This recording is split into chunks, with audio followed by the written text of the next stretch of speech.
এখানে বসে ভাত খাওয়া হচ্ছে না? এইটা কি? হ্যাঁ, শাড়ি। এটা শাড়ি আমিও দেখতে পাচ্ছি। এমন রঙিন দামি শাড়ি অর্ডার করার সাহস পাচ্ছেন কোত্থেকে আপনি? শাড়িটা আমি কেন কিনেছি তোমাকে বলা যাবে না, আর এখন আমি এই কথাটা বলতেও পারবো না তোমাকে। কি? আমাকে বলবেন না? আমার বাসায় খান, আমার বাসায় থাকেন, আর আমার সাথে আপনি এইরকম করে কথা বলছেন? এমনিতেই তো ওর ঘাড়ে বসে বসে খাচ্ছেন, আবার আপনার ছেলের পকেট থেকে টাকা চুরি করছেন। লজ্জা করেন আপনার? বৌমা, তোমার কোথাও ভুল হচ্ছে। আমি তোমার স্বামীর পকেট থেকে এই টাকাটা চুরি করিনি। আপনাকে আমি বারবার বলছি, কোত্থেকে টাকা পেয়েছেন আর এই শাড়ি কেন অর্ডার করেছেন বলেন।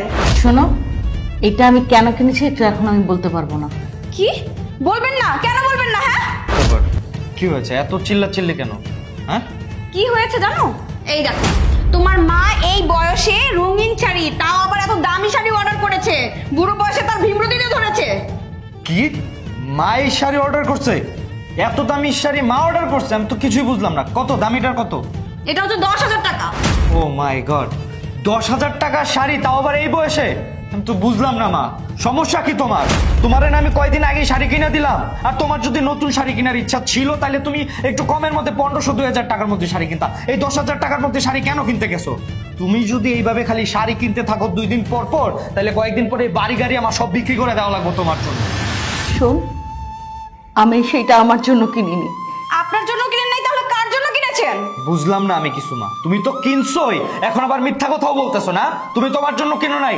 আরে এত দামি শাড়ি তুমি তোমার জন্য যদি নাই কিনে থাকো, কার জন্য কিনছো? পাড়া প্রতিবেশীর জন্য? তুই কি চুপ করবি একটু? আমাকে কথা বলতে দিবি? কি কথা বলবেন আপনি? হ্যাঁ, আমার মনে হচ্ছে কি জানো, তোমার মা এই বুড়ো বয়সে তার ভীমরতিতে ধরেছে, সে নতুন কোনো রিলেশনে জড়াইছে, আর সেই লোকের সাথে দেখা করার জন্য এরকম একটা রঙিন শাড়ি অর্ডার করেছে। ছি ছি ছি ছি, আমার ভাবতেই অবাক লাগছে যে তার স্বামী মারা গেছে 5 বছর হয়েছে, এর মধ্যে সে নতুন একটা রিলেশনে জড়াই গেছে। কিভাবে আমি সমাজে মুখ দেখাবো বলো তো? ছি ছি ছি ছি। শোনো বৌমা, এই শাড়িটা আমি তোমার জন্য কিনেছি। আজকে তোমার বার্থডে, আমি তোমাকে সারপ্রাইজ দিতে চেয়েছিলাম। কি? এটা আমার জন্য? হ্যাঁ বৌমা, আমি তোমার জন্য কিনেছি। আমার জমানো টাকা থেকে তোমার জন্য আমি এই শাড়িটা কিনেছি যাতে তুমি খুশি হও। কিন্তু তুমি কি করলা? আমাকে যা তা না কথা শোনা দিলা আমার ছেলে সহকারে। মা, কি বলতেছো তুমি এসব? আমার তো এখন নিজের উপরে অনেক ঘৃণা হচ্ছে মা। মা বিশ্বাস করো, আমি হুট করে আসলাম আর ও বললো, আমার মাথাটা গরম হয়ে গেছিল, আমি বুঝতে পারি নাই। আমি ভাবছি তুমি তোমার জন্য এই শাড়ি কিনছো। মা, আমার ভুল হয়ে গেছে মা, তুমি আমার মাফ করে দাও মা। আমি আর জীবনে এরকমটা করবো না মা। এই মায়ের কাছে মাফ চাও না কেন?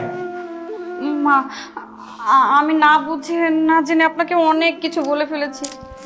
আপনি আমার জন্য আমার জন্মদিনে এত সুন্দর একটা শাড়ি এনেছেন, আমি আপনাকে অনেক কিছু বলে ফেলেছি। মা, আপনি আমাকে ক্ষমা করে দেন প্লিজ। মা, হ্যাঁ মা, ক্ষমা করে দাও।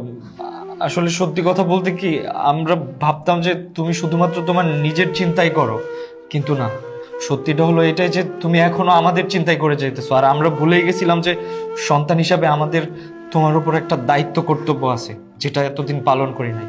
কিন্তু আজকে তুমি আমার চোখ খুলে দিছো মা। বিশ্বাস করো, আজকের পর থেকে আমি সত্যি সত্যি আমি তোমার একটা ভালো ছেলে হয়ে দেখবো। আমি আমার সব দায়িত্ব পালন করব। আমি তোমাকে এর থেকেও দামি শাড়ি কিনে দেবো। আমি 10,000 না 20,000 টাকা দামের শাড়ি কিনে দেবো। তুমি শুধু আমার মাফ করে দাও, নাহলে আল্লাহ আমার মাফ করবো না।